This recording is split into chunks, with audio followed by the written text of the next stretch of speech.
Welcome back to illblerdmatic, guys, and welcome to the first collaboration of the year. So, hope you guys stay tuned. Just waiting on my pretty much co-host to enter. Let me see if this person's gonna enter. I sent the link. By the way, so we're gonna see if this person pops up in a few minutes. But I hope everyone's having a wonderful Sunday. By the way. This will definitely be the first collaboration I've done this year. And I need to see what's going on. So maybe I need to kind of like get out of this for a few minutes. So stay tuned. I'll be back with you. Let me see if he's able to get in. Let's see. Uh,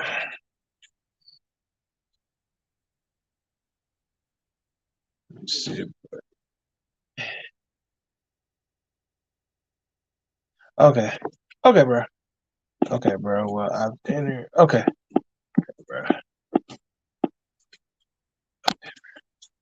Okay, let me. Oops. Okay, bro. Let me go back. This. Okay, so I am back. Just was trying to see what was going on. Um, the person I'm collaborating with just said they had a couple things they needed to take care of. So they should be in the live shortly. And are you guys looking forward to me collaborating again? Let me know, man. I mean, I'm definitely back into doing this. So I'm just looking forward to see who's willing to want to collab and try out some things. And like I said, I'm definitely down for it. But like I said, it's all about your energy and also your, putting, teamwork. Teamwork is really what it's about. So just waiting, guys, and I'm just hoping that people come through, kick it with me for a bit. This is gonna be probably one of the most interesting lives I've probably done. I will say that because it's something I haven't really ever like done. So I do want to put that out there. You know what I'm saying? Nothing bad, just something fairly new that I haven't done. And I'm like, this was a really cool idea, And the thing about it was something that we both came up with. So I'm still just kind of waiting to see what's going on. But like I said, I hope everyone's having a wonderful Sunday out here, you know what I'm saying? Whether you're in the Midwest, East Coast, West Coast, wherever you are living at, hope everyone's having a wonderful Sunday or a Monday, depending on your time zone, right? But just waiting around for a bit, see what's going on. But yeah, like I said, it's definitely been interesting this year. I know do have another collab coming. And like I said, we'll see how it turns out. I know a lot of people are not really into, being up super early, but and it's all about negotiating. So we came to some type of negotiation. Like, you know what? Maybe it's best that we do it at this time because it seems like this is probably a better time to do so. So just waiting for a bit.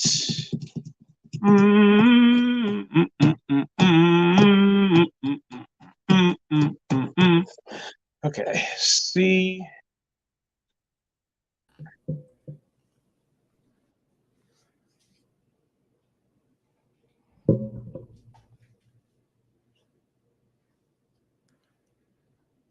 What's going on? What's happening? What's going on? Well spoken token, welcome. What's up? What's up, bro? How you doing? All right, man. What's going on with you, man? Man, just living, man. Living and loving. How about you, doc? All right, everything's going good, man. So how did you want to do this like tier? I see you have it like as tiers. How did you want to go with it, man? Got you. So, man, I was like, all right. So we got a couple of different, well, quite a few different black heroes, some non-black heroes. Some folks out here that we give the honorary black card to. But our Right. is that we probably either we can go down the list. We can pick a hero, just kind of start at the top, talk about what we kind of know about them, and then Okay. place them like say, hey, this is where I place them, this is where or you place them. Nothing we can Okay. take Okay. turns back and forth. Yeah, we can do it that way. All right, most def. Okay, so who All did you want to go with? What character did you want to go with? Got you here. So first up on the list, right, was Mm-hmm. Afro Samurai. Huh? Afro Samurai. Afro Samurai. Okay. Yes, Okay. sir. And so the way I was thinking is like, so you know how the tier list works. Basically, you got S tier, A tier, B tier, C tier, D tier, and we also made another one, not enough info. So say we Right. don't really know enough about the character to kind of place them or put them in a good spot, we can stick them there. Okay. All right. So starting up, let me get this up here. I'm just gonna set. Thanks for tuning in, Jay. Thanks for tuning in, bro. I appreciate it. What's up? What's up? Nice to meet you, man. Nice to meet you. All right, all right. And so, is there a way to share my screen, or are we just gonna kind of go from what we have, like just If you can, if not, I got it written down. Some of the characters I didn't know exactly who they were, so got some of them are a little bit obscure, man. Like it's like who the heck are these people? But like, right, it's a few of them. It's like, yeah. I got you, bro. I got you. Can I share my screen here? Let's see. Share. I can. Okay. All right, bet. Okay. Let's see. Let's go with the window. Go with this one. All right, bet. All right, can you see it there? I don't see it. I think it's still in the back. I think it's still in the backstage thing. It's kind of grayed out here on my side. Oh, okay. Oh, what you can do is probably. Oh, go ahead. Here, let's see. Save. Trying to see. It's my first time using this particular this setup here. I kind of like it though. The StreamYard. Okay. Okay. Yeah, I know some people said today, first time using it. Yes, it's not really super hard, but it's just kind of learning it, I guess. Yeah. Yeah, most def. Okay. That's all right. You know, we don't even need that here because I was gonna try to share it, but it was acting kind of funny here. But Okay. Let's go ahead and start. We got Afro Samurai, man. So first, I'll go ahead and start. Just talk about Afro. Afro Okay. Samurai was one of the first black like anime characters I had ever seen, man. Like it was Okay. a hype moment in my time when I was like, holy crap, is that Samuel L. Jackson like voicing somebody doing anime, man? I was Right. when I was young, man. So for Afro, given that like he's always got that style about him, homies Okay. OG thing for mental health because he's got an imaginary friend he be talking to. Right. I would put Afro Samurai like A tier. I would say he's like S tier, but he's an A tier dude for me. What do you think of Afro Samurai? Like, how'd you get into him? I had stumbled across like literally I was at YumaCon and I was like, oh man, it's a black character, it's a main character for a thing. And I watched the actual stuff and I was like, man, this is really good. I never knew it was Samuel L. Jackson until like the very end. I was like, yo. Yeah. But I like his story. His background story is very interesting, where pretty much you see his father get killed in front of him. And even just him as a child, he went through a lot. I was like, man, it was brutal. I was like, no joke, man. Yeah. So, and it's interesting, like you said, because he had the imaginary friend. I guess that was kind of like the person that was like his voice of reason to some degree. Because he's like, yo, why you not doing this, Afro? Why you not doing that? So it's kind of like, okay, I get it. You know what I'm saying? He lost his father, needs someone else to kind of guide him. Yeah, so I definitely give him an A. You know what I'm saying? A in the A rank. Yeah, so yeah. All right, most def. So and another thing I was gonna say about Afro Samurai though, like I love the setup for the story, like how there's the headbands and stuff. I thought that was like a real good setup for conflict because like he's right. The number 2 is always gonna have like waves and waves of people coming after him. You gotta fight like thousands of folks, but number 1, only one person can like come after him. The number 2, right? So, it was some wild stuff. Let's move up, man, because like it don't need to say too much. The next on the list, you know who Amanda Waller is? Yeah. Right. So like I give Amanda a lot of props, man, because she's like HNIC for fucking Marvel, like head nigga in charge. Because that's like super villain. She don't give a damn who the fuck she's like. She can be talking to Superman. She gonna give that nigga the business. Like she's like, if you give me a chance, I'm gonna put a kryptonite collar around your neck and make you my slave. That's the kind of stuff that and Amanda's always been into, man. And she's like the head of an organization that basically is like, okay, we got to deal with all these metahumans and stuff, and the only way to do is fight fire with fire. Like she's the person that started up the Suicide Squad. There'd be no Suicide Squad without Amanda. So for me, Now, because of the fact she's got no powers, right? The only power she's got is political or money and stuff. I'll Right. probably put her in like the B or C tier. I'm kind of like on the fence of where to stick her. Okay. As a black queen, no, I'm gonna put her in the B's. That's where I would stick her. That was me. Okay. Yeah. But All right. what about you, man? How do you feel about Amanda Waller? Like, I like Amanda Waller's character. You know, I remember seeing her in Justice League and kind of being introduced to her character, Unlimited.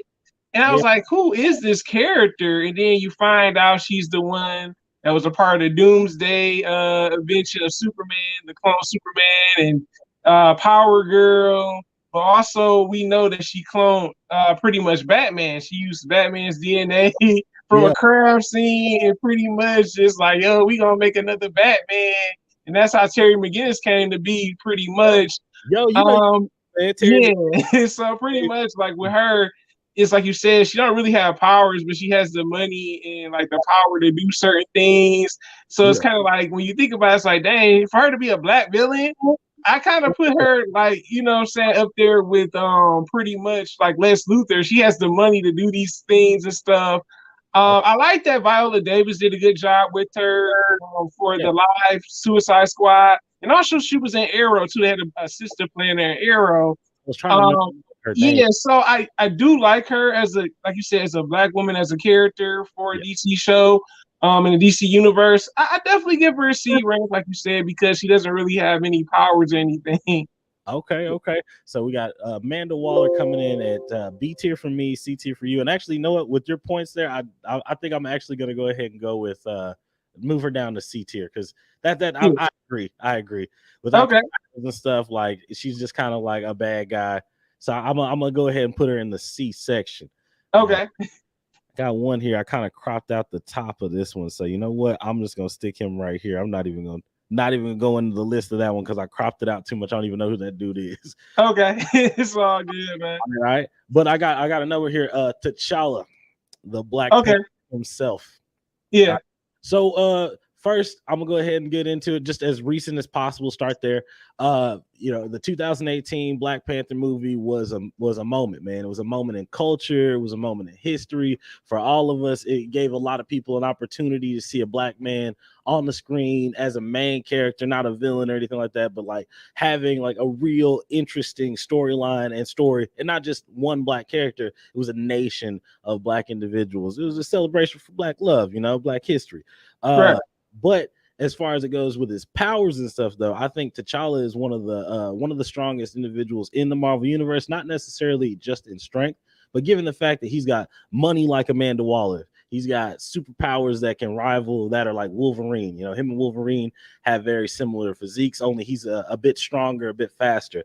right. He got besides he's got mad money. So you know, he's got a sister who's ready to like, you know, hook him up with suits and stuff like that of all sorts of various sizes. So he's got that Tony Stark aspect of him where he's like, Yeah, I got more money than the Stark family, you know. So I got suits for days, that type of situation. Suits like right. kicks. Yeah, So personally, man, and on top of that, like he's been holding it down for Marvel and their black characters for so long. He's like one of the OG black characters right. in the Marvel. I'd say T'Challa goes in S tier. That's me. Okay, okay. For Black Panther, I have to say I did like the movie. The movie was really one of the best Marvel films for black superheroes, and probably, you know, one of the first films that really did extremely well. Don't get me wrong, Blade did well, Yes, sir. but Black Panther just took it over the edge and everything, just the acting with the characters.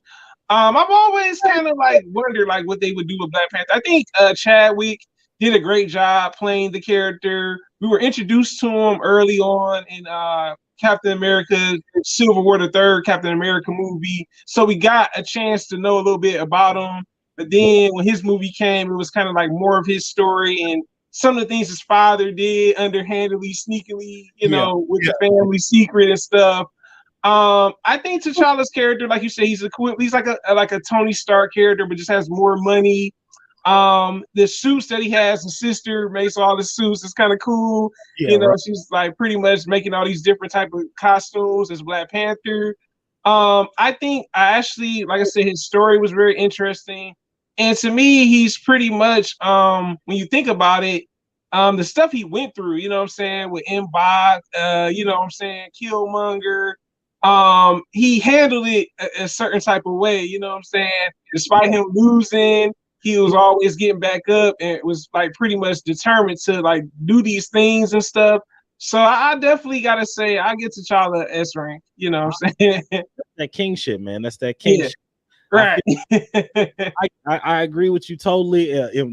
He's like I really what you said earlier about like how he dealt with his problems. Like he was really like a king. Like the man was really ready to like put, unlike like Tony Stark, who's got like a bit of a childish thing, like not childish, but like he makes decisions that are a bit impulsive, right? Yeah, right. Chadwick Boseman or T'Challa, right? He's got to think of like his whole country. He's able to Yeah, like his whole nation, right. exactly. So like I feel like the responsibility factor, homie definitely deserves that S tier. But right. you did bring up the OG, man. You brought up Blade, so I'm gonna go ahead and put him up next. All right. Okay. So just like you were saying, man, I agree. Like the Blade movies, they weren't that same like cultural movement or moment, and maybe it was about the timing. But like I recently, I found out I was like the Blade movies actually saved like Marvel. Marvel was on the edge of bankruptcy, and because Guillermo del Toro, the Blade movies, because like I forgot that he was the director of that. Those movies did so well, they actually ended up like saving Marvel from bankruptcy. So big ups, got to give shout outs to Blade for that. Wesley Snipes and all that over there for introducing a lot of people to a cool ass character. But in terms of Blade and the comic books, I've always really enjoyed him. I don't know if you've been keeping up recently. He's still relevant, which is one cool thing about it is that like just recently in like they did a whole arc in Marvel called The King in Black, and it was all the Venom, you know, the symbiotes and stuff like the Venom and all that stuff that Spider-Man. They the progenitor, the god of the symbiotes, right, comes down. Blade is on one of the teams that actually ends up taking him down. I'm like, damn, bro, you out here dealing with like galactic issues. You're not just like out here in New York, friendly saving motherfuckers from vampires.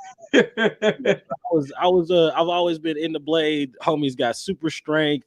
Man's is like incredible with the sword, prolific with guns. So honestly, I don't know if I'd put him up there right there next to T'Challa, but I would at least put him right there next to Afro Samurai. I would give him at least an A. Okay.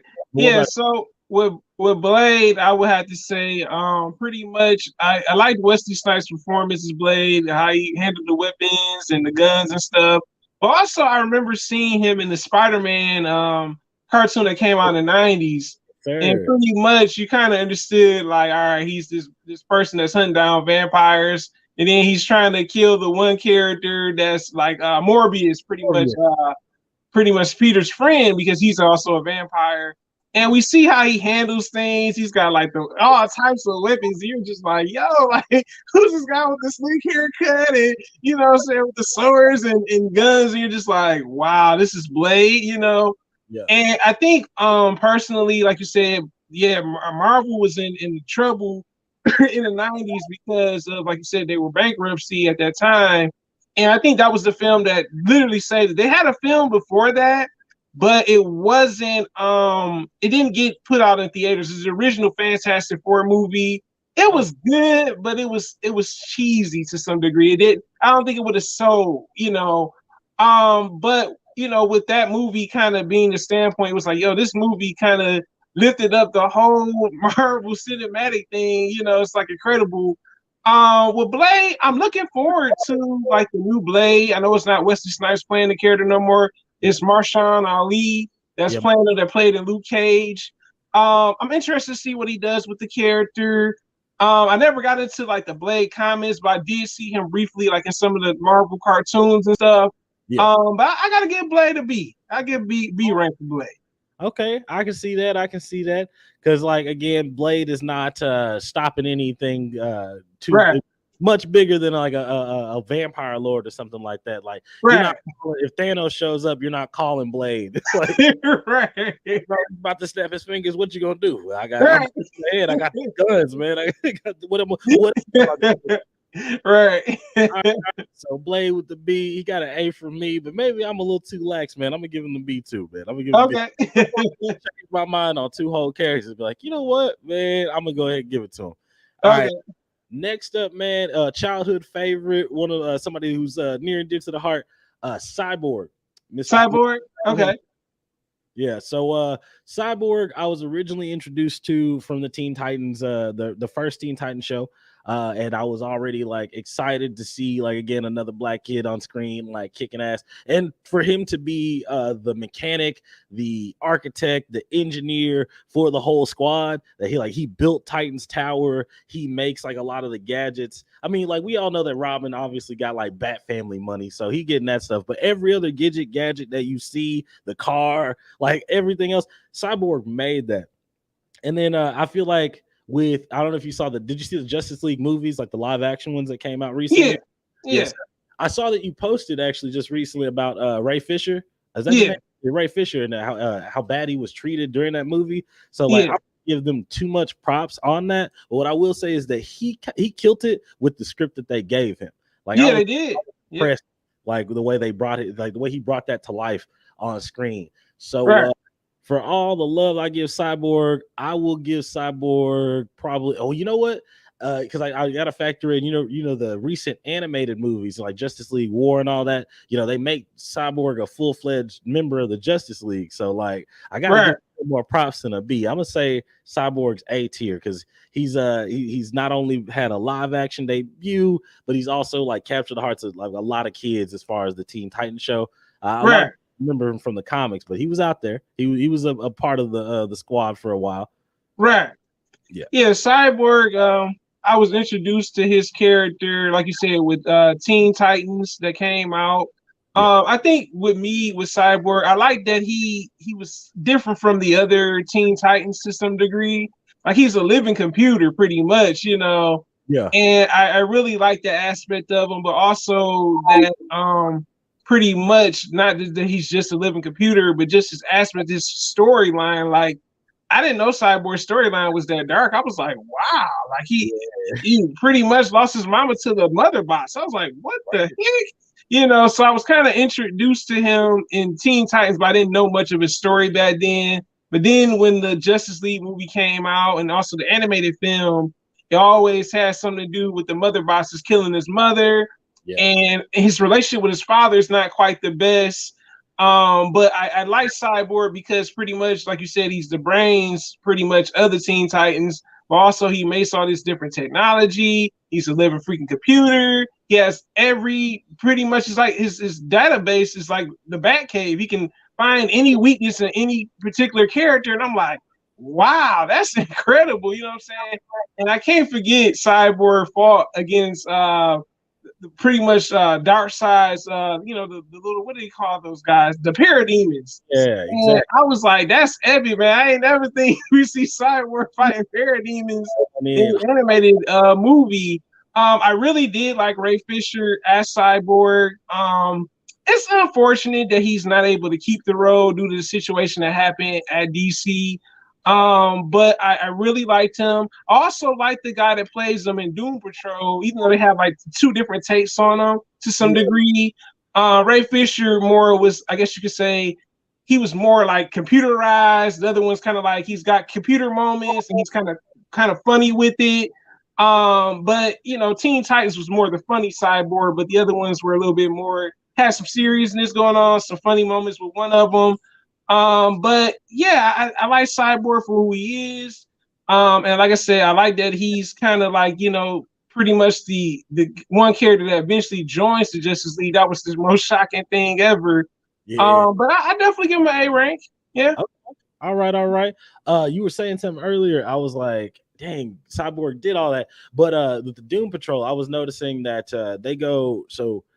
they were really dealing with like his emotion. He felt like he was played younger in Doom Patrol setup than he was in like the live action. Like it felt like he was a bit older in that. It was dark, yes, but like I feel like his emotional state was more talked about in the Doom Patrol thing, and his like anger was the big central focus of the Justice League movie. Yeah. So I had a chance to check out Doom Patrol a whole lot. I've just seen kind of clips and read about it a bit here. But like, would you recommend it? Did you say it was all right? Good enough? Yeah, it's actually a really good show. Yeah. All right then. Yeah. Because like I got into Doom Patrol because of Beast Boy, because you know Beast Boy was an original member of the Doom Patrol. Doom Patrol, right? at least know a little bit about my homie. I always do that. Like if I find out, oh, this character had a connection with somebody else, I'll go back and do a little research on the old team. Right. Speaking of old teams, old squad, the next up on the list, I'm gonna ask you, do you know who this guy is? Do you know who Icon is? A little bit. I know he's a McDuffie character, like Status Shock is, but I don't know much about him. I mean, you could tell me a little bit more about him, and I can kind Okay. of go from that. I don't got a whole lot of info about him because like Milestone Comics, the people that were originally like made them and had the ownership of them originally before they partnered with DC. He was one of the basically think of him as almost like a black Superman, like Okay. like that was the vibe that they were kind of going for, as a character who's caped, stands for justice and valor and stuff like that, but he's black. But honestly, he was a little bit generic. That was one thing I'd say, is like he felt like he just kind of they were like, hey, let me draw, excuse my language, let me draw a nigga here and like put him together with a little cape and stuff like that. But I didn't really know much about him. I don't know. Oh, excuse me, I got cats, man, and they love. It's all good, man. And that's their favorite thing to do. Like, oh, hold on, man, we streaming, we live today. Well, we getting on. So I want to join too. But all right, calm down, cat.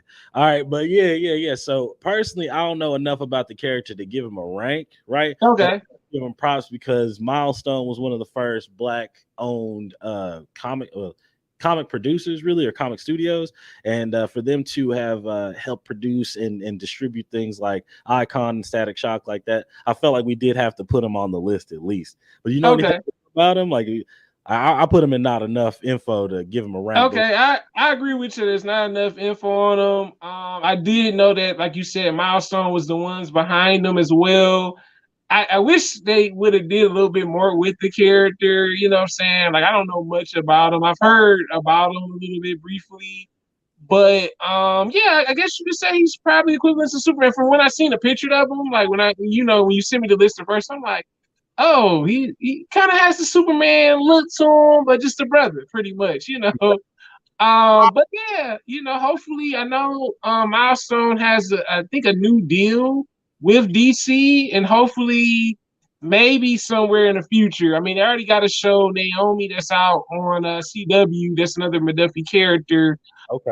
Maybe we'll see like maybe an animated movie, or maybe another DC series in the future. That would give us a little bit more into Icon. I feel like that'd be good. I did know about the recent Milestone deal. Mm-hmm. It was sad what happened to Milestone, because they went on like a 30-year hiatus. And I think that's why a lot of us, especially people our age, don't necessarily know the characters as well. Like we know Static because like he's been passed around IP wise. Like people have allowed him to have like another show. We had, the Saturday morning cartoons on Warner Brothers, Right. but never did we have like a animated push for a guy like Icon. So I just feel like we just wasn't able to get enough info on him, or at least not from my generation. I bet I talk like an old head. They'd be like, nah, man, Icon's one of the best. He's incredible. Okay? He's one of you a jive turkey. Like, but that's where I have to stick him there, man. I'm glad you agree. I was hoping, just in case you had more info, I was like, maybe he knows a little bit more about him. He can educate me, but looks like we about to spot. All right. This next dude, this is my favorite character, period. Like I got a tattoo of this organization. It's Jon Stewart, Green Lantern. Okay. Yeah, I have a Green Lantern tattoo. That's how much I love Green Lantern. Jon Stewart was, and I talked about seeing black people on screen and stuff like that as superheroes and stuff, but Jon Stewart was my favorite dude to watch, period. Like I was obsessed. I already loved the Green Lantern, and then watching Justice League and Justice League Unlimited made me fall in love even more with the mythos and stuff. That's what made me get the tattoo in the first place. But John is an ex-military guy. He was like, again, another person in DC that was like one of the first black people mentioned in comic books. He was sporting a fro like way back in the day. He's had more black hairstyles on TV than a lot of people. Like, typically you only get the fro or dreads. That's it. But this man had taper fades, bald fades. I was like, hey, look, let me know who's John's barber. Is he cutting his own hair? He's using the ring to make a pair of clippers and he's just like buzzing himself up. I don't know. But Jon Stewart being a member of the Justice League, taking over for Hal Jordan, fighting intergalactic incidents, being the first, being one of the leaders of the Indigo Corps. I don't know if you like, I like Blackest Night gave us a lot of different colors with the Green Lantern spectrum, and some of the lanterns from Earth got to other powers, and Jon Stewart was picked as like basically one of the strongest of the Indigo Corps. So he's had a lot. He's wore different rings, other hats, and on top of that, if you take the ring off, he can still throw hands. So I would have to say, because of my favoritism, I'd put him in S tier. What do you feel? How do you feel about John?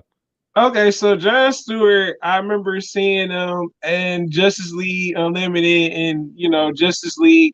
I actually liked this character. I liked a little bit way more than Hal. Hal was too cocky. I guess you could say like Spider-Man, like Peter Parker. Like he came off as a fourth wall character, and I'm just like, this ain't really working. And I remember seeing Green Lantern before that in the Superman animated series. So I'm like, please, let's not keep Hal. I kept saying that. And literally, I like Jon Stewart's character. And just him, like you said, pretty much you mentioned some of the things I was gonna say. Where even with when he didn't have the ring, he still was the man. I love that he's from Detroit. He's from an urban city, so it's kind of like, okay, this is really cool. Also, I liked how they use Green Lantern. I like how they used them in Young Justice. Like I said, Justice League Unlimited, and also Justice League, and even in the Justice League Dark movie, the second movie, War on Apocalypse. I like how they used his character in there. I think Jon Stewart, man, he fights some major villains. I mean, he's fought Darkseid. You know what I'm saying? He's pretty much, I guess you could say, he's kind of like, one of those people that's real stern. And just, one of those people that's kind of stands on his words. And also just him, like some of his with the things he did with the ring was very unique. You know what I'm saying? Like how he made weapons and all that stuff. And I gotta say, I like the guy that played Jon Stewart. I forgot the guy that voiced Static. I can't think of his voice actor, but he brought that real authenticness to Jon Stewart. You feel like he's a brother. You're like, yeah, this is a black guy voice. This ain't no white person voicing him. But I gotta give him S rank. He's one of my favorite Green Lanterns, and like I said, I didn't really like Cal like that. Nah, I got you. Looks like it was Phil Lamar. Phil Lamar. Yeah, okay, Phil Lamar. Yeah, that's who it was. You're right. I forgot. Phil Lamar has been so many different people, man. He's Samurai. He's voiced of Samurai Jack, Static Shock, Hermes from freaking Futurama. Yeah. And he's a Kotal Khan from freaking Mortal Kombat. I didn't know that. What? I didn't know either. That's crazy. I didn't know Kotal Khan was a brother, but I give him the pass. Like, all right. All right, bet. So we both agree on Jon Stewart here. Next up here, I got this is our first anime guy. It's okay. Killer B. Killer B from Naruto. Okay. Killer B, right? He was the first black dude you see in Naruto. Well, other than like I think you see his two apprentices first, like the chick with the red hair and then the homie with the Yeah, I think you see them first, but then it's like, oh snap, there are black people in Naruto. And then when he drops in and he's just like, oh, by the way, I fight octopus style, 8 swords, like all the time. I was like, oh my god, this dude is going in. He beat the shit out of, he beat the crap out of Sasuke. And the whole squad, man, he beat the crap out of the whole squad, like Suigetsu, Jugo, everybody catching hands, swords, sword tips. Man, when Sasuke walks up on homie and he just immediately just starts decking this dude, I'm like, oh my god, this is amazing. So I love Killer B, and naturally I would think I would put him in the B tier. Like that's where I'll probably be, just for the pun's sake, because it's funny as well. But that's how. What about you? Where you at with Killer B? So I like Killer B, how he was introduced. He's kind of like this comical character. He's writing raps. I'm like, what's Samurai writing raps? You know what I'm saying? He's very interesting. So it's kind of like he has this Ace Sword style. And you're right, he did give hands to Sasuke's squad. I said, dang, he took out a whole squad. I was like, man, it was so crazy. And I like how he fought Sasuke. I was like, dang, my man's out here just like, all right, yeah, I took your squad out. Now you next pretty much. He's very interesting for a character because, like you said, he's probably one of the first black characters that you see in Naruto. Besides his brother too, I forgot the Razakage. Yeah. And his story is very interesting. You know what I'm saying? He kind of shared a similar story to Naruto, how he was treated in his village to some degree. He wasn't liked very much. He had someone that was like a brother figure to him that ended up becoming a Razakage.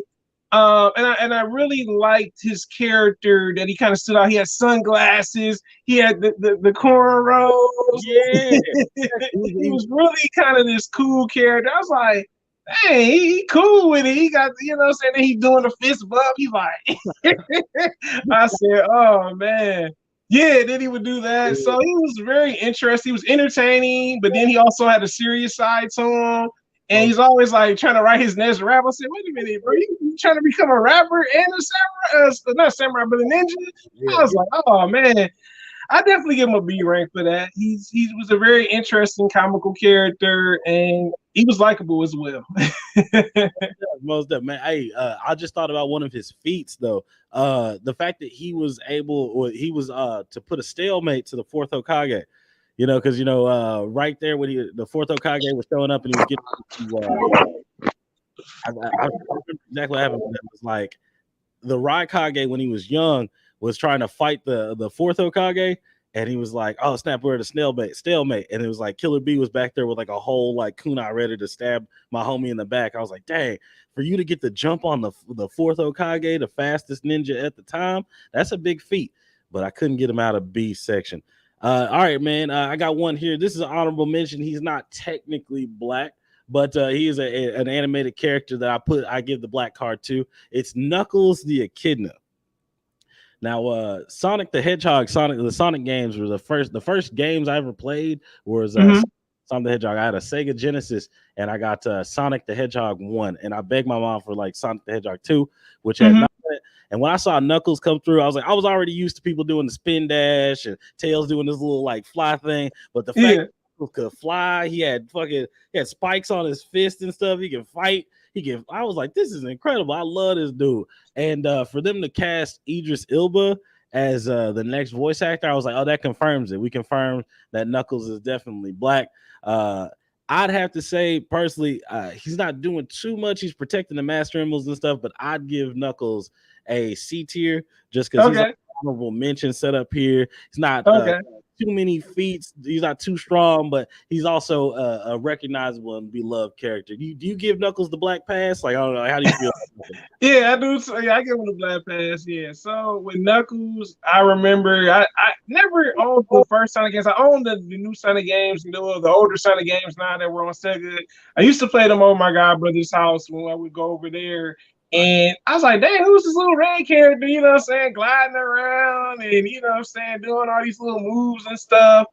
And it was Knuckles. But then when I eventually got like a Dreamcast, because that's when I was like, oh, man, that's the game I played, Sonic Adventure.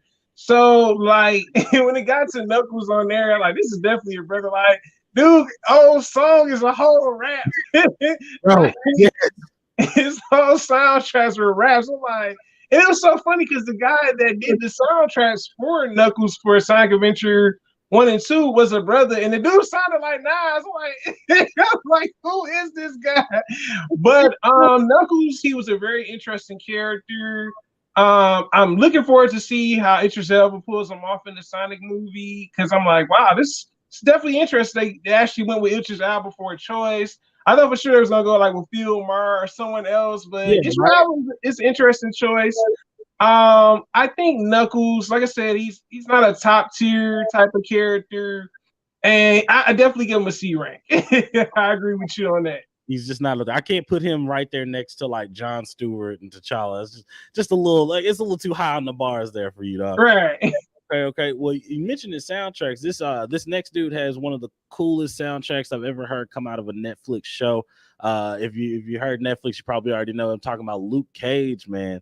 Luke Cage, Mr. Carl Lucas himself.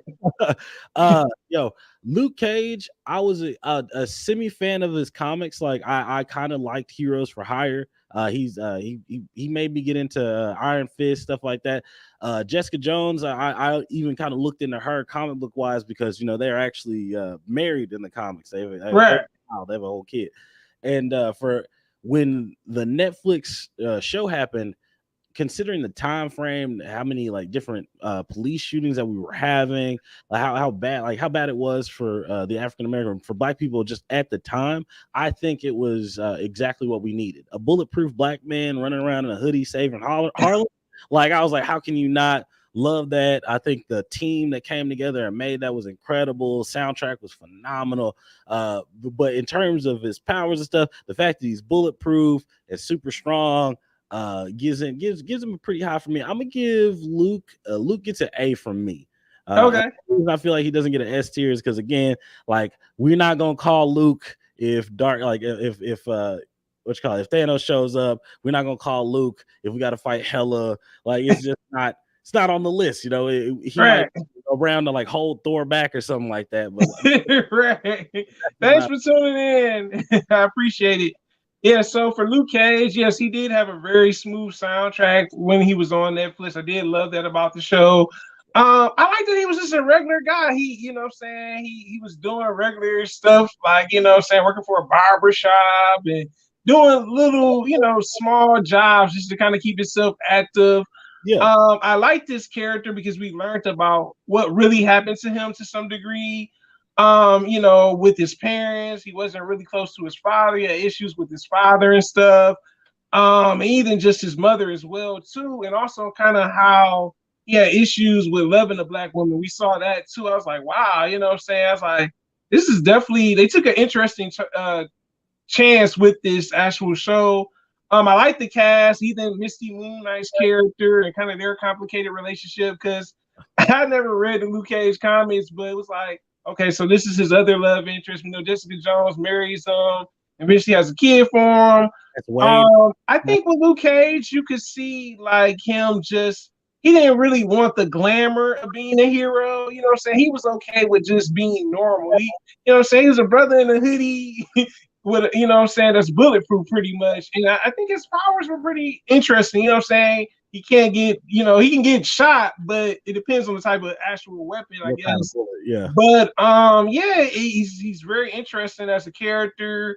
I think Mike Coulter did a really great job playing the character. I did hear that Hulu is going to bring back Luke Cage, and it's kind of unfortunate that they couldn't get Mike Coulter back.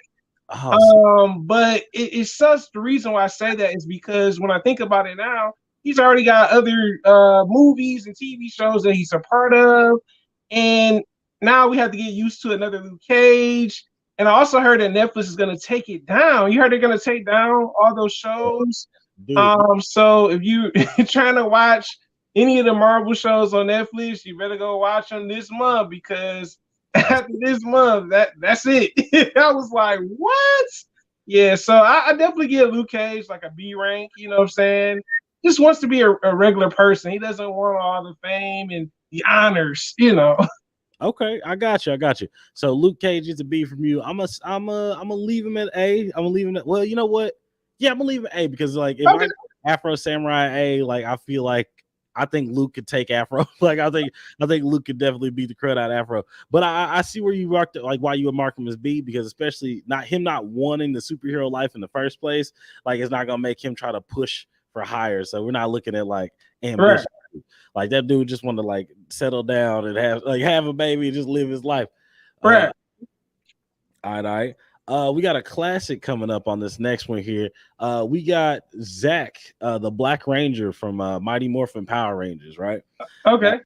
Now this guy right here, man, this is shout out to my brother. This is my brother's favorite character. My favorite Power Ranger was the Green Ranger, but that's just me. I always loved the Black Ranger. Zach was cool. He mixed up martial arts and hip hop. I don't know. He had like a dance foo. I think this is what he called it, right? And he always had a little sauce on his moves. Like he would like throw a kick or something like that. He would be like, "Yeah, roll it." Well, I was like, "All right, then with the spice, then." Like Tommy Jason ain't out here just break dancing on people and stuff. He hit a putty with a Harlem Shake, and he just. and just go down. Hell yeah. And I feel like he held it down for the Rangers for a very long time. He was the first Black Ranger. And on top of that, like he kind of paved the way for other Black Rangers later. Like there would be, and I'm a Power Ranger nerd, so excuse me for going on, but like It's all good. paved the way for a TJ. Like we would never have TJ as the red Turbo Ranger if we didn't have Zach as the Black Mighty Morphin Ranger. Like I'll just say he's paved the way for more niggas to get like a bigger setup, because we've had more Black Red Rangers now later on. We're not just stuck to the Black Ranger like Right. so. Yeah, so the Black Ranger, I gotta give it to Zach, man. He was super cool, hip hop with it, and like you said, he did like the little dance moves, fighting the putties and stuff. It was really cool to see him be the character that he was, and just like man, like Black Ranger just so jazzy with it. Then I forgot to ask, didn't he have like a flute or something? No, he had a axe. He had like the mastodon axe. It was a Tommy that had the flute. Oh, okay. So pretty much he had an axe, and he did the little action scenes. His axe was really cool and stuff. And I was like, man, this is kind of interesting what they did with the character. Like I said, I think he was definitely an interesting character. He did, like you said. After that, we end up having a sister as a Yellow Ranger, and then as time goes on, a Red Ranger. Yeah, so like I said, I think he definitely kind of paved the way for other people to be a Black Ranger and stuff like that. And like you said, most of the time he was dance move fighting with the putties. I was like, man, it was like he's on his MC Hammer pretty much. Yeah. I gave him an S tier just because he's OG. He's fought galactic monsters. He's not the lead. He's held the squad together. I don't know if you notice, Walter Morris, I think his name is, the guy that plays him. He still goes to cons on a regular basis. I think he's actually participating in a couple of like fan made Power Ranger like shows and stuff. So I think that shout out to that actor just for being like still involved in the community so much. Like for people. Yeah, you're right. That's definitely a good thing. I definitely give him a A rank. You know what I'm saying? Because he's one of the people that started off and kind of had other Black Rangers eventually come along and not just being a Black Ranger. So yeah. Okay, I feel you. All right. So next up, let me go ahead and let's get another anime dude in here, man. He's not quite Black, but we give him a pass. This is Piccolo. Piccolo Ball Z, man. Piccolo, man, ultimate stepdad, man. Showed up and was like, yeah, I'm gonna take care of Goku's kids, no problem. Trained up his son out here giving people senzu beans. And to consider that he was like originally a villain, like way back in the day, and for him to become like one of the strongest like good guys and Z fighters around, like I'm like, damn, this character arc on point, powers and martial arts on point, and the fact that he is he's an alien from a completely different world, stuck in an environment he has no idea. And so like it's kind of the similar let's say same lifestyle that a lot of like we live as Black people, we're not necessarily from here. We always kind of like walked around a semi-alienated type situation. So he understands the struggle, somebody else's kids. Like that's I give Piccolo's an A tier for me. That's my G. I couldn't give him an S tier, but that's the dude right there. What do you think? Okay. Yeah, so for Piccolo, he took care of Goku's kids. I'm like, dang, my man's out here taking care of kids. I'm like, what? So with Piccolo, I like that pretty much his backstory. Him used to being King Piccolo, then he ends up turning into the good side.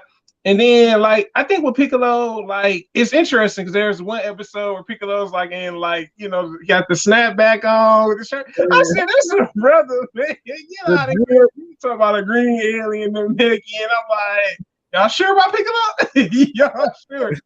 Right. So, like, with Piccolo's backstory was interesting. Also, when they went to his planet, you kind of saw like the things that they went through. They were like peaceful people. Yeah. You know what I'm saying? And they lived up to pretty much I can't think of the big alien, the big green one. Elder Guru. Yeah, Guru. So Guru was kind of like the elder, and you kind of seen like how they're pretty much they had agriculture on their planet and just how they did things, and them believing in the Mechian dragon. I thought that was really interesting.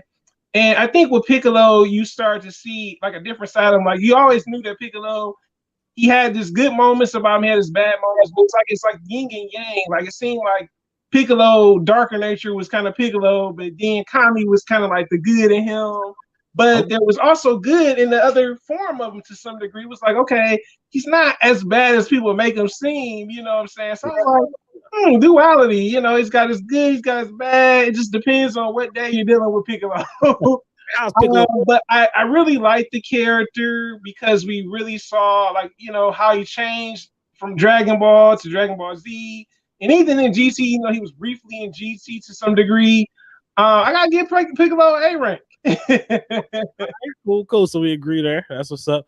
Yeah, because man, Piccolo, I forgot that the Namekians actually made the Dragon Balls. Like there would be no Dragon Balls in the universe without the Namekians. And I'm like, that's just all the agriculture, all the treasure and stuff that's all on planet Namek. That's a brother, man. That's how the planet Namek is a metaphor for Africa, and that's like it's Frieza and all the evil white space pirates. Right. And stole my G from stole my G from Namek, brought him to America. Right. Japan. All right. Next up, let me get this is gonna be our first our second woman on the list, because we can't just have one woman on the list here. We've got Aurora Storm from Marvel series here. Okay. Omega level mutant, controls the weather, has the ability to call lightning, make tornadoes, fly. Like this lady has battled like intergalactic entities, random ghost dudes. This woman married T'Challa, like, and on top of that, she's more powerful than him to begin with. So like, I forgot to say that about T'Challa. He gets even more props because he's married to one of the strongest mutants on the planet. Right. Halle Berry knocked it out the park as Aurora, and I forgot who they got to play her in the newer ones. Was it Zoe Kravitz? It was I can't think of her name, but she's a singer, I think overseas. Yeah.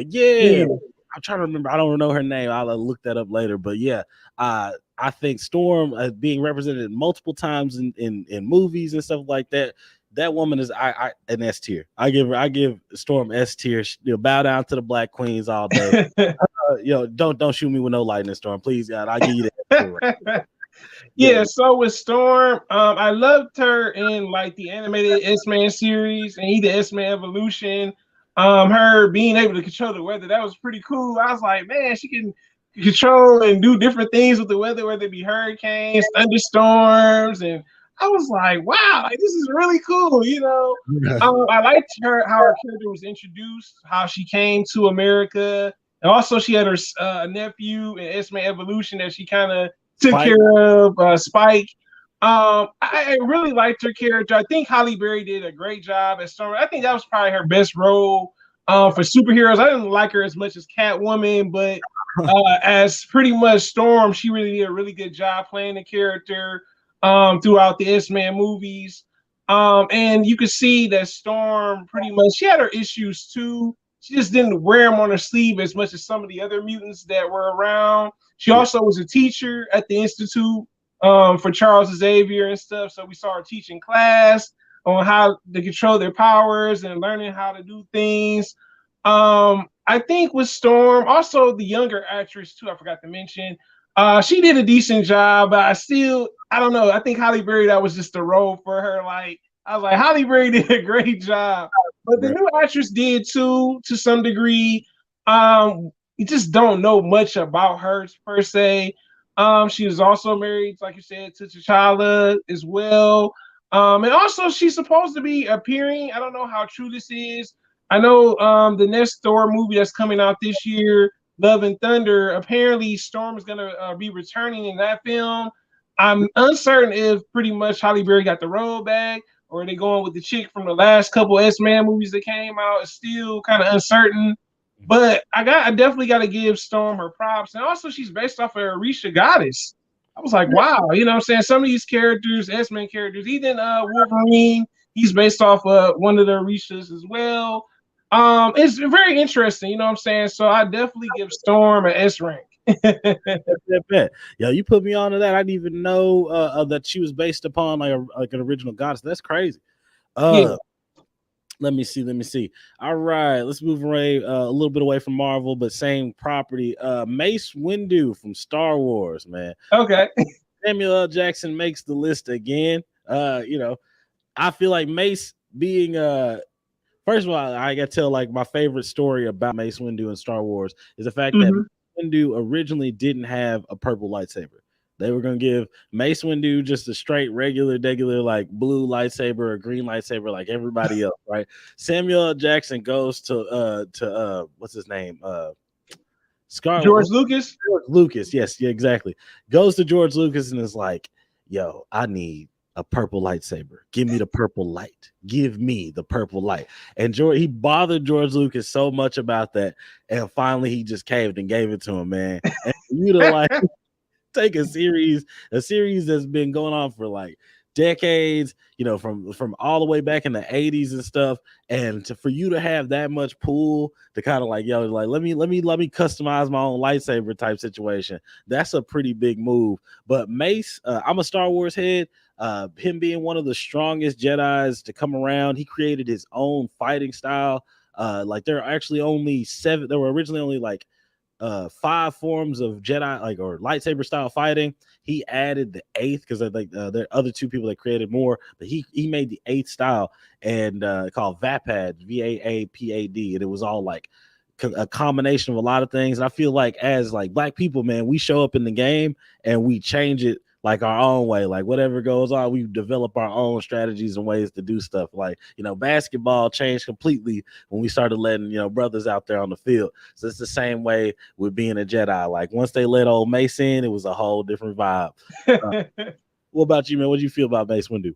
Yeah, I would say Mace Windu is kind of like the MJ of the Jedi's to some degree. You know what I'm Hey, saying?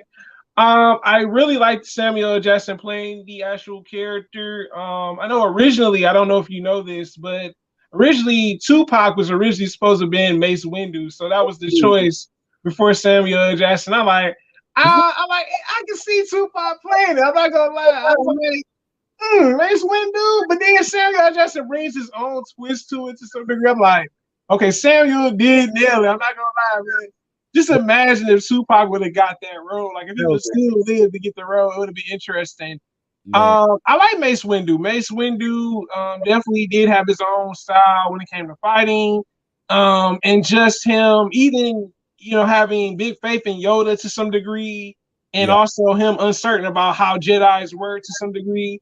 But yeah, Mace Windu, even in the animated series, he was really interesting. And like I said, him having his own lightsaber was really cool. I was like, man, he's the only one that's got his own different color lightsaber. It's not blue, it's not green. It's like, man, my man's out here with the purple lightsaber getting it in. You know what I'm saying? I'm like, oh, Going in, okay. bro. I feel you.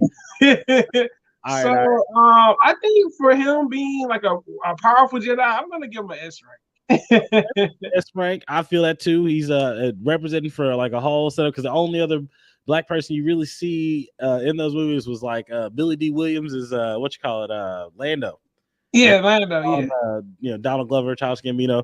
That was some big moments here, but there's not a lot of people out there in the galaxy, sporting the brown skin. Right. We got a video game character coming up, Jax from Mortal Kombat. Okay.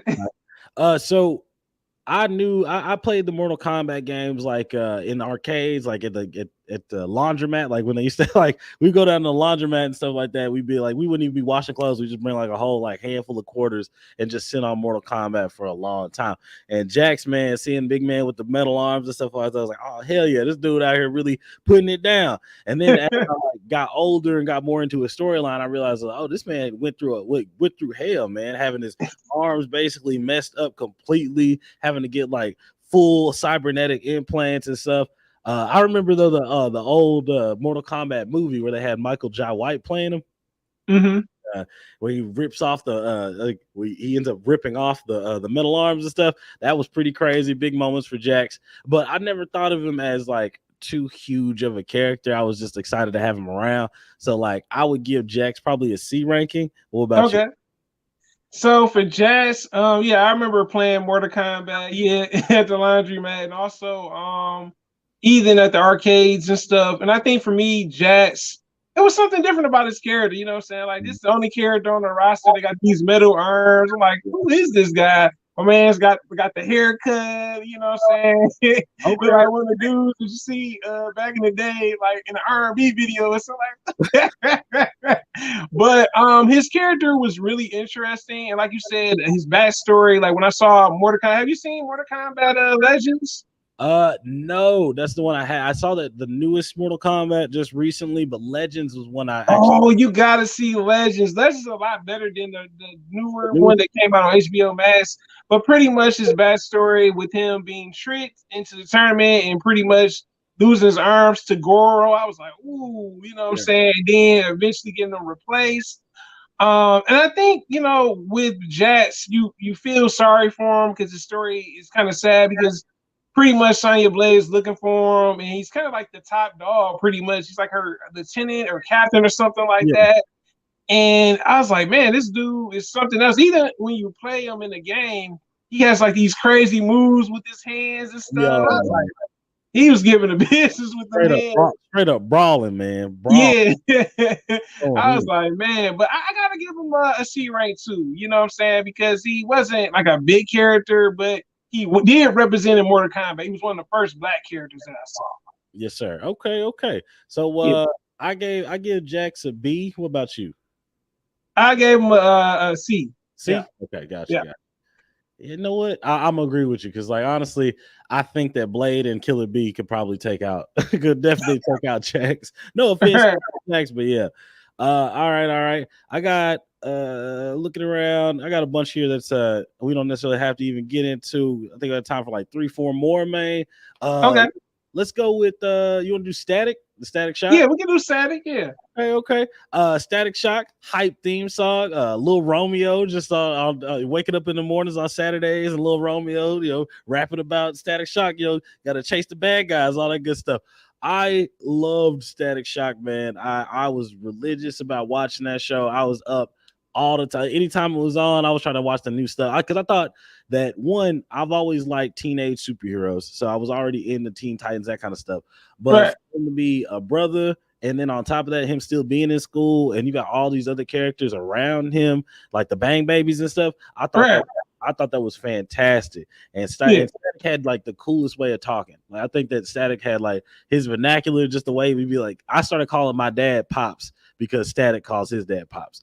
Like that's what I love Static Shock. I think Static, man, Static deserves either S or A. I'm gonna give him A tier only because I'm talking about him as a teenager. Because, like, you know, later on he does get stronger and stuff. But like as a teen, I give him an A rank. What about you? How do you feel about Static Shock, bro? So Static, it was definitely one of the shows I watched religiously when it came on WB in the mornings. Yeah. Had a cool theme song. Also just some of the themes. I think pretty much DC took a real huge risk with this show. They had an episode where they dealt with gun violence. I was like, man, like, you see Richie, his friend, get shot. I was like, wait a minute. I was like, wow. Yeah. I was like, this is on Warner Brothers? I'm watching this on Saturday morning. Like, what? Right, because you know, with Batman, he was getting shot, but the bullets was bouncing off. I'm like, wait a minute.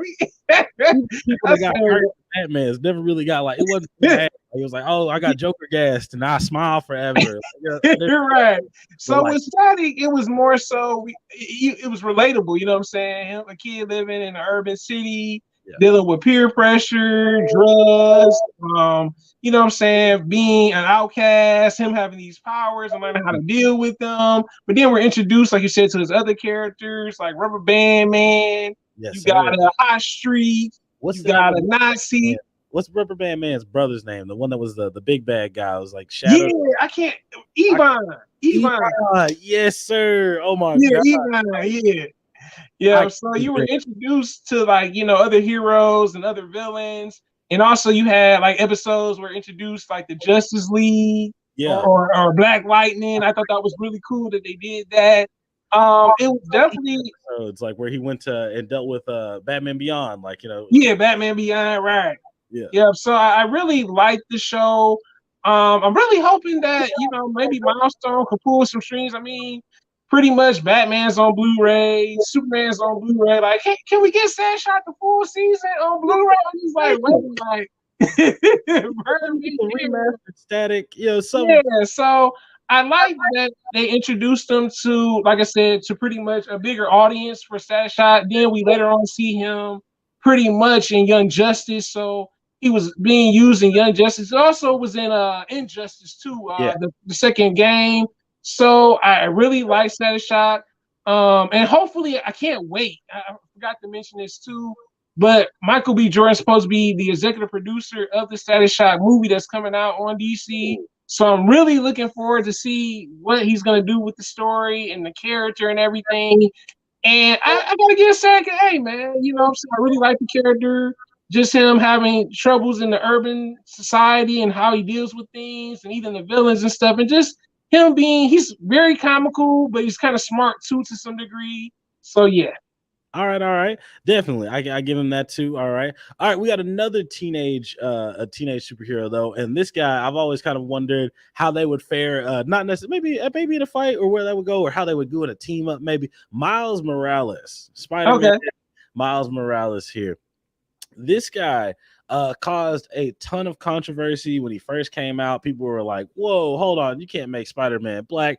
Like, what do you mean? Like, how dare you? You guys are too woke. Everybody's trying to be politically correct, but like the way they set it up, it wasn't any less believable for me than like any other Spider-Man story because Peter Parker's been cloned like a million times. He got clones in Texas. He got clones in Jersey. He got clones. He's like, everywhere. Like this Spider-Man is just there's a spider person in just about every state almost.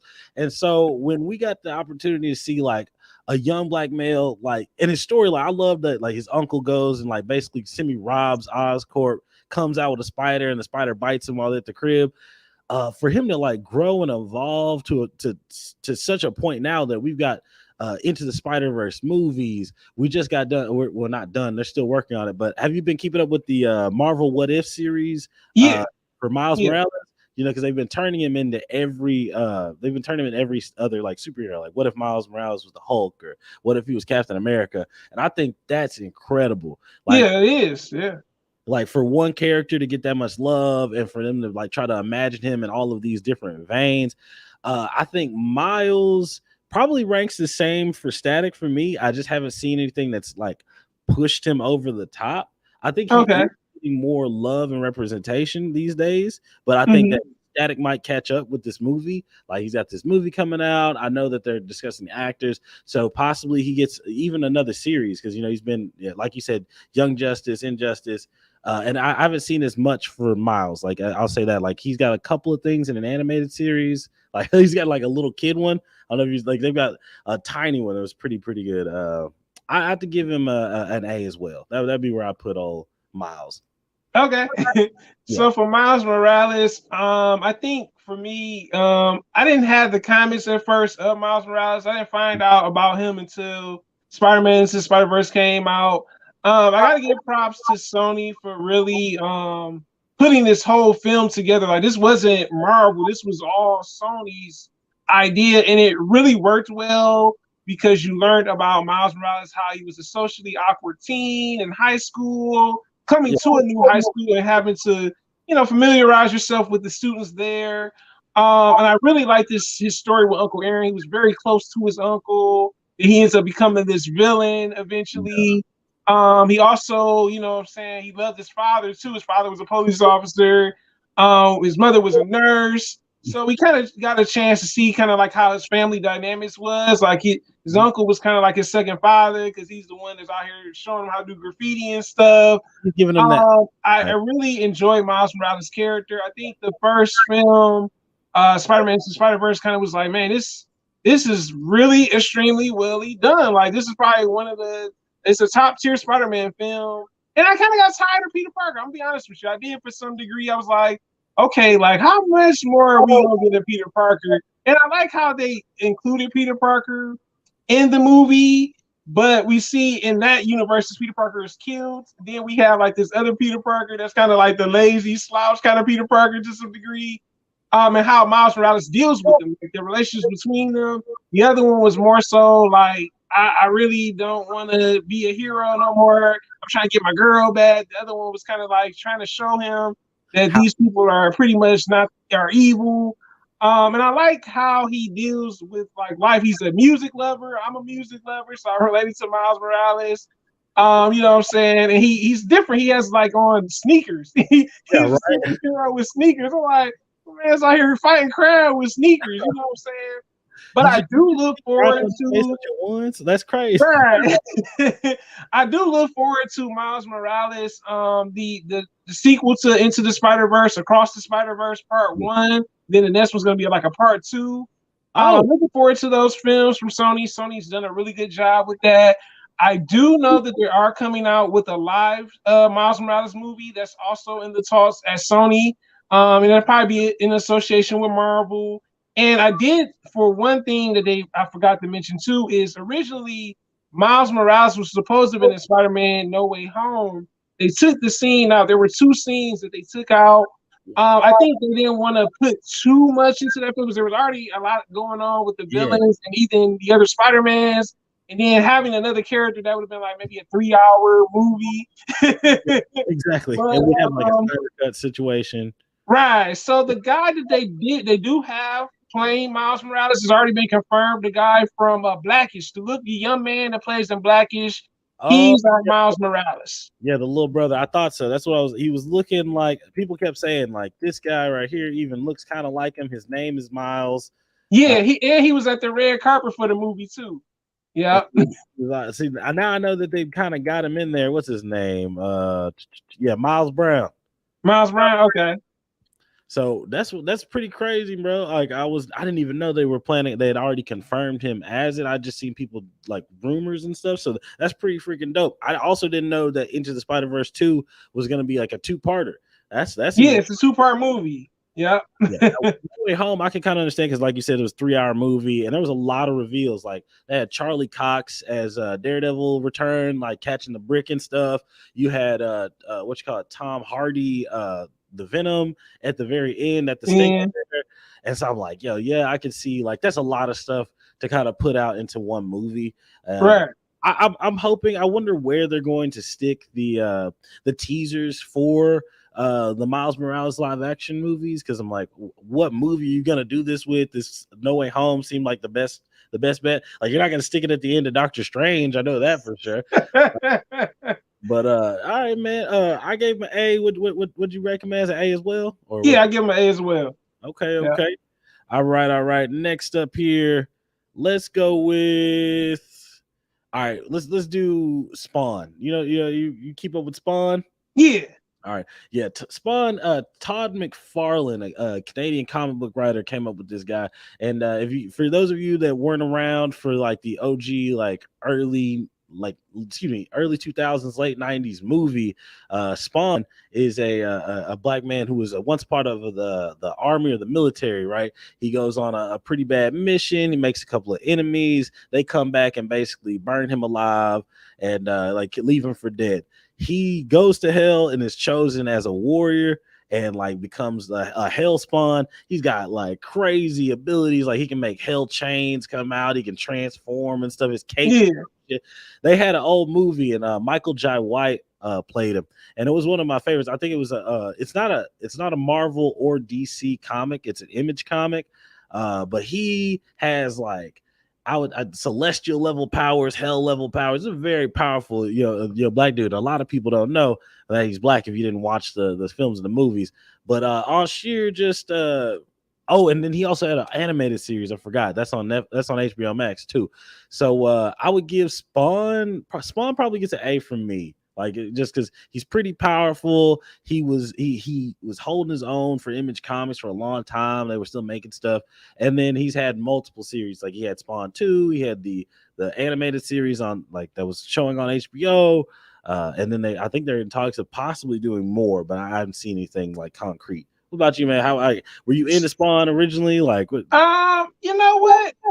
When I first seen Spawn, I didn't quite understand it, so it was a little different because, like you said, it wasn't Marvel or DC. But then I saw the movie, and I was like, "Dang!" Like it was kind of like his story was tragic, man. You know what I'm saying? Like you said, he ended up getting burned alive. Then his main homeboy, that was like his best friend, was messing around with his wife. And I'm like, oh. And I remember the scene where he's at the party. He's like, Wanda! What?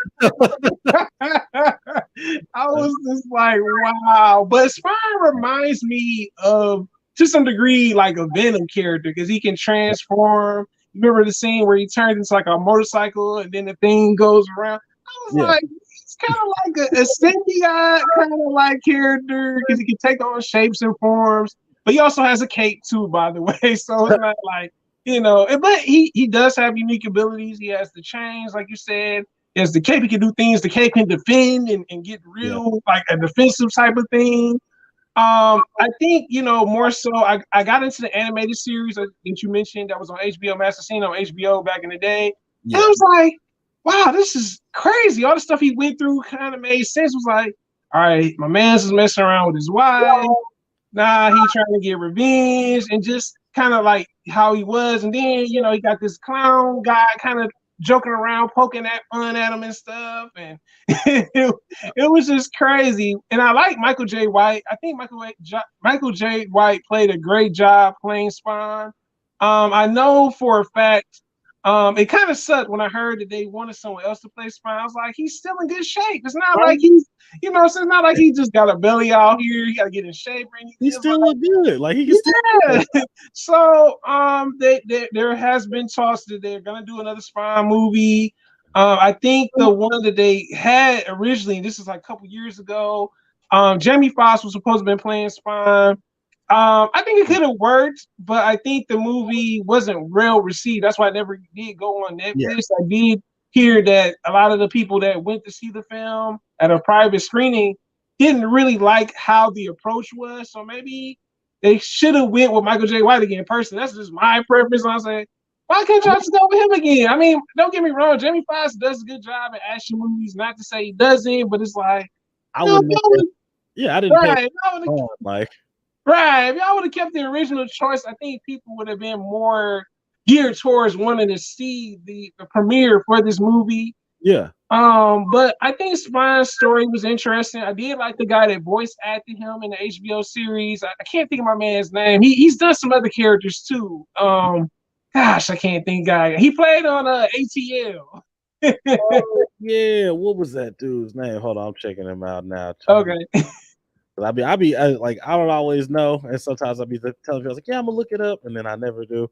Let me see. Tom McFarlane. It was Keith. No, not Keith David. Who was it? I'm trying to see what the cast was. Oh well, I mean, like he played Nunu's father. He was Nunu's dad. What was that dude's name? Was that? Yeah, I think that was that. Maybe it was then. Okay. Might have been. You know what? Hold on a second. I'm about to check something right quick. Hold on. Yeah, Keith David. That's who it was. I got my ATL movie. My man got ATL right on deck, yo, just in case. But I give him an S rank though. I did like his story. It was pretty tragic, pretty dark. I was like, this is different, but it works. Yeah, right. Okay, I can see it. I can see the S rank. And on top of that, this is a dude that fought God and the devil, like in the comic books and stuff. So I could give it to him. And you know what? I might even, because I'm not putting him down here with like Cyborg and stuff like that. He does probably deserve a little S tier because he stood on his own. There was no other licenses or any other intellectual properties that was going to be able to hold him up as a character. Right. So I can understand how the movie didn't go as well, but people still like it was a cult following. Like people that liked Spawn really liked Spawn. Right. And for the last one, man, I'm looking around. I think I'm gonna go with. Did you watch Bleach? Were you a Bleach fan, like anime wise? Yeah. Right, let's do another woman. Let's do Yoruichi. Okay. Yeah, Yoruichi from Bleach. She's got this like cat-like personality. She's like one of the strongest martial artists around in the Bleach universe. Like I'm talking the leader of the secret spy, not the secrets, but the spy division. Squad. Yeah. She's supposed to be one of the the stealthiest, coolest, but this is the girl that trained her. Like the woman that trained like one of the strongest around, and on top of that, she's just bad. She's sexy as hell. I can't lie. I just look at her body, I'm like, oh my god, you look too good. But as far as her day-to-day powers, she's not like the strongest of the Soul Reapers or anything like that. But I do give her respect. I'd give her like a B tier to me. Like, because I like later on the manga, I don't know if you read it as much. She gets another transformation, Oh and yeah. it's like all service, dog. Like it's all service. Like all her clothes come off. She's got a lightning bra on, like lightning pants. Like, oh, she is a freaking sexy Pikachu out here. Like, but that's me. I give her a B. What about you, bro? So with Yurishi, she's definitely one of my favorite previous captains. She was a part of the Stealth Squad of the Soul Society. I liked her story. Her story was very interesting. It seemed like pretty much she got tired of wanting to be a Soul Reaper, and she kind of went against the grain. But on top of that, she had to deal with other things. Even though she was no longer Soul Reaper, she had to deal with the person that she had in charge of the Stealth Squad. What was her name? Soifon? Yeah, Soy Farm. That's her. Yeah, Soifon. But also, I like that she was the black character they gave my man. Show him Ichigo how to use his powers. Like she out here giving this man, show him how to use this sword. Like, oh, all these other swords, you got to find the right sword. So, she's training him how to become a Soul Reaper, even though he's a substitute Soul Reaper. I think her story was interesting because pretty much she was alienated because she felt like she no longer wanted to be a part of that. I think the other reason why she left was due to Aizen. Yeah. That was the other reason too. And she can hold up on her own. She fought one of the I forgot which captain because I haven't seen Bleach in a while. Yeah, it's been a minute. Who did she fight? Oh my gosh. It was Soy. I mean, she did have a fight with Soifon. I remember that. Yeah, so right. But yeah, so pretty much she definitely can hold her own. And she pretty much kind of aided Ichigo. She could turn into a cat. She got these lightning-like abilities. But pretty much, what else can I say about her? And pretty much she became an ally of Ichigo. You know what I'm saying? Not just someone she was just training and that was it. I definitely would give her pretty much an A rank. And I also look forward to the return of Bleach. I know that's supposed to be coming back this year too. I can't wait to see the final arc. Finally, hopefully we don't get no fillers. I'm like, please, Taikubo, no fillers, please. Just give us straight action, man. I also heard what cool thing about the new Bleach that's coming back. It's 1,000-year blood war arc. I read the manga when it first ended, like way back then, but apparently he's giving even more information. Like he's expanding the storyline for the anime specifically. So I'm like, heck yeah, because like it's enough to bring back the people who finished the anime, like finished the manga so long ago. I was like, it's been almost 10 years since Bleach had finished manga wise. So for him to say like there's new information coming, I'm like, heck yeah. Oh my god, like and absolutely no filler, man. Please just stay healthy. Go ahead and write, pre-animate, whatever you gotta do, dog, to like get us out here where we ain't gotta deal with the bounce arc or some crazy shit like that. Give us straight chaser, straight with no chaser, man. I would love it. Cause did you watch this other anime, Burn the Witch? Nah, like I heard about it. I was like, I realized it's in the same universe, right? But I've not checked it out. Like, how is it? Is it pretty good? It's good. It's only a mini series right now, but I think they're gonna expand on it until where it becomes a full-fledged series. Okay, that's what's up. And so okay. Okay, so it deals with magic per se. It doesn't deal with like ghosts and stuff. It deals with magic and dragons. Oh snap! All right, then. Now is Taikubo's is drawing this and writing this himself? Yeah. All right, yeah. So have you been keeping up with like reading it? Or are you watching it? Like, is it an anime yet? It's popular, but it's only a mini series right now. It's not a full-fledged series. Like only like I think 3 or 4 episodes. But I think they're eventually gonna make it into like a 10 or 12 episode series. All right, then I'm gonna have to check that out because I've always loved Taikubo's writing style. He hooked me with Bleach, and like I was committed. Like I read all of it, watched all of it. Yeah, so, yeah. I heard it was supposed to be pretty good though. Yeah, I read when the series ended, when they on that filler saga, I did read the manga, so I did know what happened. So it's good to see that Taikubo may give us more details about Squad Zero. I look forward to that. Yes, bro. Yeah, and probably Ichigo's backstory because he's a hybrid of everything. You know what I'm saying? He's a Soul Reaper, he's a Fullbringer, he's a Quincy, so he's kind of like a mixture of everything. I'm like, okay, he's not this, he's not completely this, he's just a little bit of everything. Big smash up of characters, man. I thought that was really cool that tied it up like that. But it was so many questions. So many questions that I had. Like by the time we got to there, I was like, dang, I really wish I would have got a little bit more from Right. or about that. But the panels that I got were pretty cool. I don't want to spoil too much because I realize now all this stuff that's super old news to me is about to be like brand new stuff. Like I'm getting that with Attack on Titan 2. Like I finished that. Now everybody's getting ready to get through this last season. I'm just like, I gotta keep my mouth shut and not spoil anything for anybody. Right. Bruh. But yo, man, it's been fantastic. Like just chopping it up with you, man, putting out these tier lists and stuff, especially for Black History Month, being able to like, nail down some characters, kind of like list them out where we like them and stuff like that, man.